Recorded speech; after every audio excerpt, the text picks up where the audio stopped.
E finalmente o Ibovespa bateu 190 mil pontos. Agora, para chegar aos 200 mil, falta muito pouco. E cada vez mais eu vejo a pergunta: Luan, é momento de fazer caixa? O que eu deveria fazer agora? Porque eu vejo tudo subindo e me bate até uma ansiedade. Fico sem saber o que fazer. Bom, um primeiro ponto que a gente precisa destacar aqui é o seguinte: que o Ibovespa, ele é o indicador mais adotado como benchmark, como referência no mercado financeiro, mas é por falta de opção, porque ele não é o melhor indicador de desempenho da bolsa como um todo, nem da sua carteira. E por que eu digo isso? Não é mera opinião, é que o Ibovespa é uma carteira teórica formatada a partir do seguinte critério, e está aqui, ó, critérios de seleção para colocar uma ação na carteira do Ibovespa. Olha só, estar entre os ativos que representem 85% em ordem decrescente de índice de negociabilidade. O que é isso? Liquidez, negócios. Veja que, ao contrário do S&P 500, o principal indicador da bolsa americana, o Ibovespa adota como critério base negociabilidade, liquidez. E uma ação pode estar caindo em virtude de especuladores e mesmo assim estar aqui no Ibovespa. Por quê? Porque está com muitos negócios. Já o S&P 500 adota o critério de maiores empresas. Capitalização de mercado é um critério mais próximo da realidade. Então, eis aqui um problema. Outro problema é o seguinte: tá vendo aqui essa notícia envolvendo a Havan? Fatura 18 bilhões, margens altas, etc.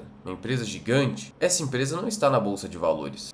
Logo, o Ibovespa não representa muito bem a economia brasileira, por ser um índice concentrado que não abarca diversas empresas gigantes na economia brasileira, porque o mercado de capitais brasileiro ainda não é maduro em comparação com os Estados Unidos. Lá fora, o que acaba acontecendo? Lá fora, as maiores empresas da bolsa são as maiores empresas da economia norte-americana. Então tem uma maior representatividade no índice, que não acontece aqui no Brasil. Então são alguns problemas para você não ficar desesperado com a pontuação do Ibovespa, perfeito? E aí a gente chega no famoso índice preço-lucro do Ibovespa, que seria o quê? O P, preço, é a soma dos valores de mercado das ações que estão no Ibovespa, dividido pelo L, que é a soma dos lucros. Nesse momento, o gráfico do índice preço-lucro do Ibovespa está apontando 12,3. Ou seja, basicamente estamos na média, desde 2001, a 12 vezes lucro. Se eu pegar só um período aqui de 10 anos, a gente está um pouco abaixo da média, já que a média foi de 12,74. Mas você vai notar o seguinte, você vai notar que tem grandes desvios. Consegue perceber isso? Olha só isso aqui. Vamos pegar 2022... quando a bolsa estava aqui embaixo, o PL estava abaixo de 8 vezes lucro. Na verdade, a gente chegou a ver Ibovespa com PL de 5, 6 vezes lucro. Em mercados de baixa, olha aqui embaixo, vai lá no fundo. Em mercados de baixa, você nota um exagero para baixo. Imagina só uma bolsa de valores, como a brasileira, negociando a 5 vezes lucro na média.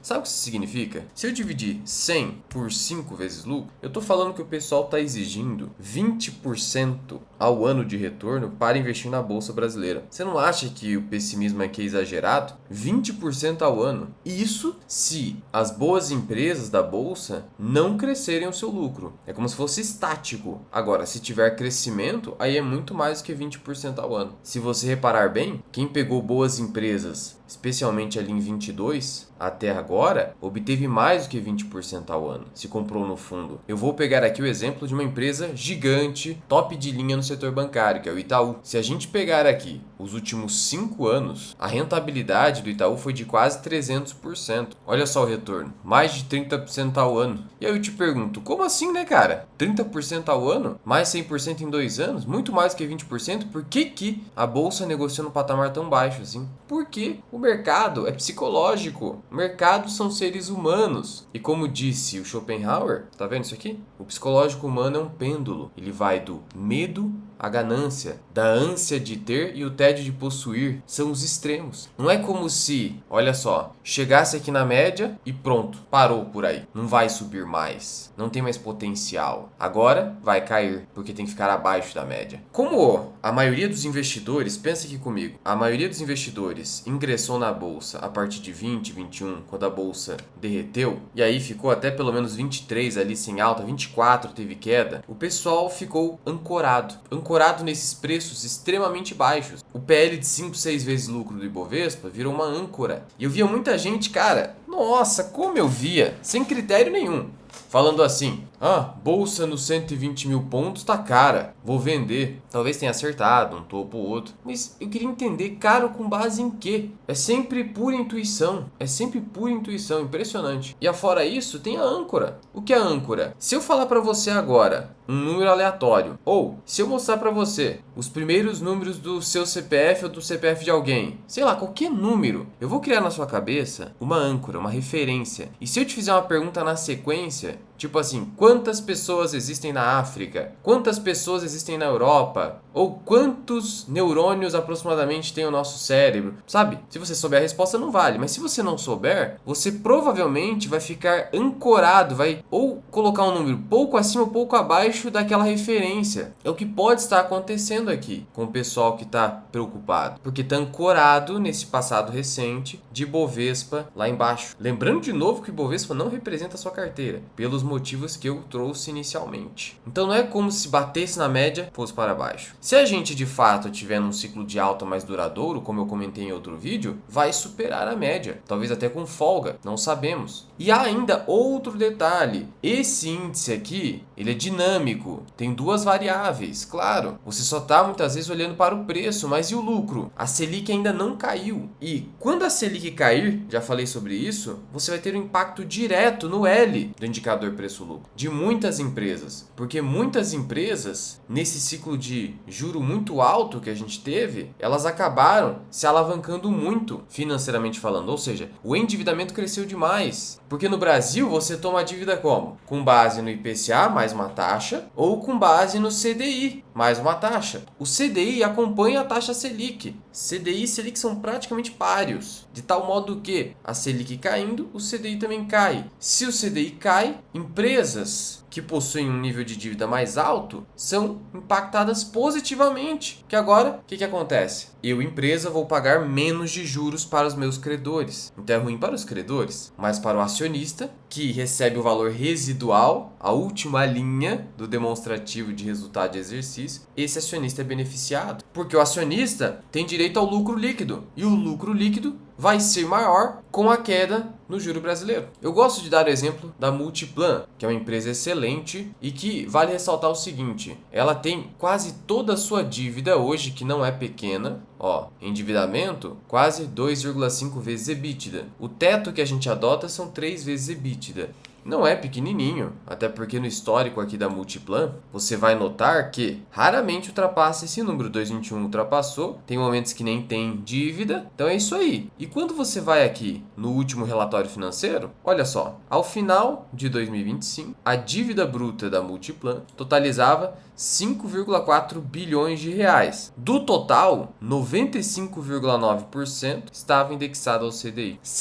Então o que vai acabar acontecendo com o juro brasileiro caindo? Podendo, talvez no fechamento desse ano, ir para 12% ao ano. Juro caindo 20, 25% em apenas um ano. O que vai acabar acontecendo com essas empresas que têm uma alavancagem financeira mais alta e com muita dívida atrelada ao CDI? Você vai ter uma elevação do L, lucro, sem falar de outros efeitos. Com o juro caindo, você tem uma expansão econômica, você tem maior consumo, você tem um menor nível de inadimplência que está assolando as famílias, e aí os bancos que sofreram muito com inadimplência, especialmente o Banco do Brasil, tende a ter uma melhora, talvez não nesse ano, mas para o ano que vem. Então você tem uma série de efeitos que vão impactar ainda os preços da bolsa e que, com o L aumentando, mesmo que a bolsa não suba mais, ou bata no teto de 200 mil pontos. O que vai acabar acontecendo com a queda do juro? Você vai ter um L subindo, então vamos lá. O que vai acontecer se o L subir e o P ficar parado? O índice vai cair de novo, que é uma relação. Então, supondo que o L aqui suba 10%, então o índice vai cair de 12 para 11, e aí vai ficar abaixo da média de novo, sem nenhuma movimentação de preços. Só houve movimentação do L, e aí poderia subir novamente, que aí o gringo poderia comprar novamente. Além disso, vamos lembrar o seguinte, que a bolsa está nesse patamar, mas a pessoa física segue vendendo bastante, assim como o institucional, fazendo diversas vendas substanciais, ao passo que o estrangeiro segue comprando loucamente. Então ainda há muito dinheiro na renda fixa, já mostrei aqui em diversas oportunidades, um dinheiro que, normal, é comportamento humano. Um dinheiro que está concentrado em renda fixa porque é um dinheiro mais fácil, o pessoal vai tirar e mandar para as ações. E vale ressaltar o seguinte,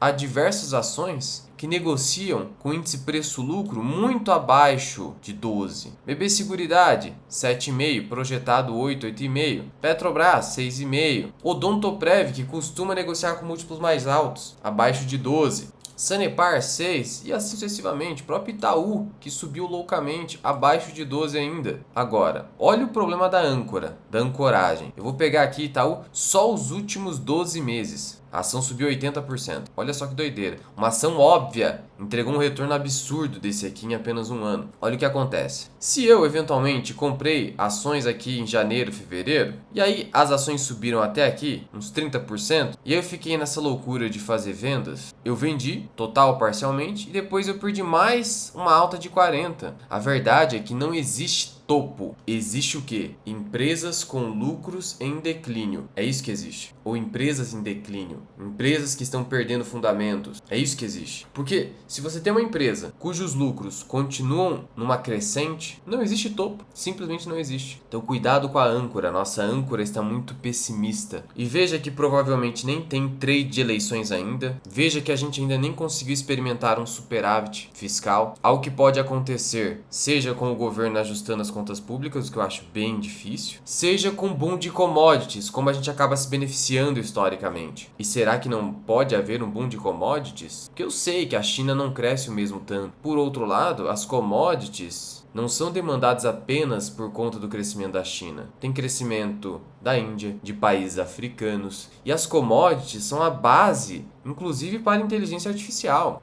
Olha o que está acontecendo com níquel, cobre, semicondutores, as terras raras aqui no Brasil. Então, e commodities afora a inteligência artificial, Luan? Bom, petróleo voltou a subir. Energia, cara, uma hora elas são demandadas. E o Brasil se beneficia. Eu não estou te falando que, agora tá tudo super barato. Não é isso. Só não é venda automática. Não é fazer caixa vendendo e tal. Ainda existem ações. E para você tentar lutar contra o viés de ancoragem, porque eu também sofro disso, sou ser humano. Claro que eu sofro. É difícil lidar com essa situação. Mas o primeiro passo é ter consciência e ir praticando. Por exemplo, eu tive que vencer a ancoragem quando eu montei uma posição grande, o pessoal acompanhou aqui, em Sanepar. Sabe por quê? Porque as primeiras compras que eu fiz de Sanepar, ela estava lá em R$3 alguma coisa. Só que eu comprei pouco, fui comprando devagar. Era uma posição pequena da minha carteira. O que aconteceu? Eu notei que a ação estava muito descontada e que era uma oportunidade de uma alocação maior. Só que a ação estava custando R$5. 5 e pouco, agora tá quase 9, já bateu 9. E eu falei, cara, eu vou ter que vencer essa ancoragem. E consegui vencer. E hoje é a maior posição da minha carteira, os membros acompanham. E tá lá, 42 mil ações. E vou deixar lá. Por quê? Porque mesmo negociando acima do valor patrimonial, o que estaria acima da média histórica, há momentos em que negocia muito acima do valor patrimonial. Muito acima. E hoje, quando você olha para outras empresas de saneamento básico da Bolsa, que a variação por múltiplos é sempre comparativa, PVP Sabesp 2,50. Copasa, 2,50. Casan, mais de 3. Você tá doido? Sanepar tá de graça. Não tô falando que é compra, só não vou comprar mais. Mas eu tive que vencer isso lá atrás. Então cuidado com a ancoragem, porque a ancoragem pode fazer com que você deixe dinheiro na mesa. Mas Luan, me diz uma coisa, não existem ações caras? Existem, mas é por isso que você precisa saber filtrar. E talvez você precise de um acompanhamento. Talvez você precise do quê? De alguém escrevendo relatórios para você sobre o resultado das principais empresas da Bolsa. É algo que eu faço, é uma solução que eu tenho na comunidade de formação Bira Investing. Aqui na comunidade, além de vídeos exclusivos, que também ficam para os membros do canal, você tem relatórios de análise. Aqui eu tenho relatórios das melhores empresas da Bolsa e relatórios de análise de resultados trimestrais. E ainda a minha tabela de valor intrínseco das ações que eu mais acompanho, que eu mais gosto ali, e ações da minha carteira que estão aqui. Além de tudo, aqui na comunidade você tem acesso ao meu curso, o Formação Bira Investing, onde tem um módulo em que eu tratei dos ciclos da Bolsa e que quem assistiu provavelmente está sabendo lidar com essa situação de agora com mais tranquilidade. Conhecimento é tranquilidade. Insegurança é falta de conhecimento. É isso que eu te proporciono aqui. Conhecimento e segurança na comunidade FMI. Teste, o link está na descrição e no primeiro comentário fixado. Ah, Luan, só preciso acompanhar sua carteira e vídeos exclusivos. Não preciso do curso nem nada. Então, torne-se membro do canal e você pode cancelar aí no YouTube a qualquer momento. E por fim, aqui em cima eu vou deixar para você o último vídeo que eu fiz explicando um pouco mais sobre essa questão dos ciclos de mercado dos emergentes e dos países envolvidos.